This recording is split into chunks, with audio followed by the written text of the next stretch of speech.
বর্তমান সময়ে যুবক সম্প্রদায় অনলাইন গেম এবং সোশ্যাল মিডিয়ায় গভীরভাবে আসক্ত হয়ে পড়েছে, আর তার ফলে তাদের আর তেমনভাবে মাঠে দেখা যায় না।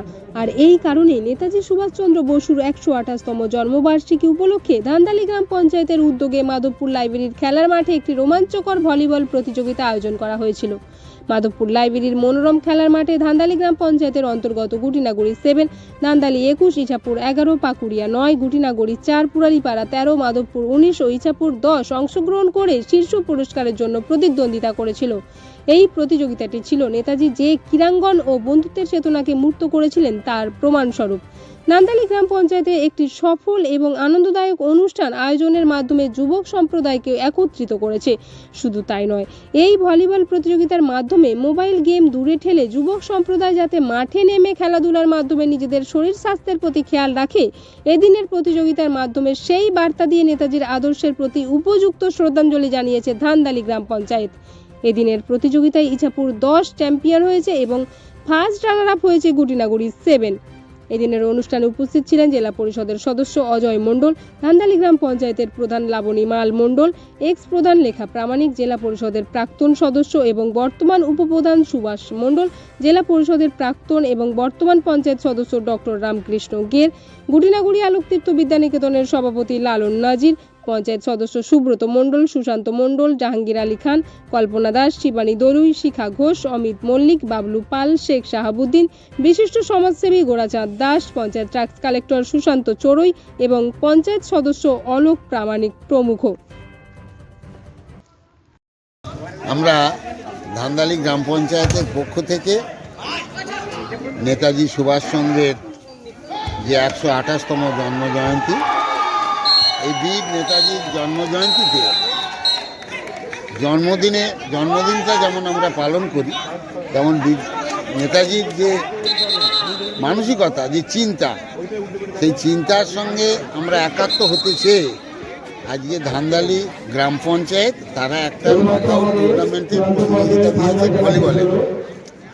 এটা ওটা ধান্দালি অঞ্চলের কয়েকটি গ্রাম সভা থেকে কয়েকটি দল নেওয়া হয়েছে, এর বাইরে কোনো দল নেই।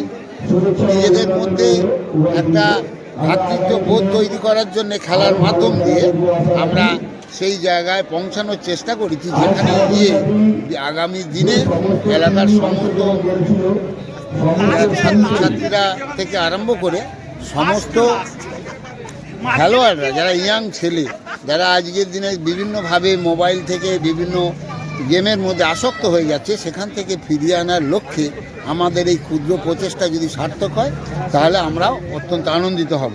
আমরা জানি যে এইভাবে যদি প্রত্যেকটা জায়গায়, প্রত্যেকটা এলাকায় যেভাবে বাংলার মানুষের কাছে বিভিন্ন প্রোগ্রামের মাধ্যম দিয়ে আমরা এগিয়ে যেতে চাইছি, যে বাংলাকে যেভাবে এগিয়ে নিয়ে যাওয়ার আমরা চিন্তা করছি, যে এই খেলাধুলার মাধ্যম দিয়ে আমরা যাতে এই প্রজন্মকে বিগত প্রজন্মের থেকেও আরও সুন্দরভাবে এগিয়ে নিয়ে যেতে পারি, তারই একটা সুন্দর চিন্তাভাবনার একটা অংশ হিসাবে আমরা যে ধান্দালি গ্রাম পঞ্চায়েত আজকের এই খেলার আয়োজন করেছে।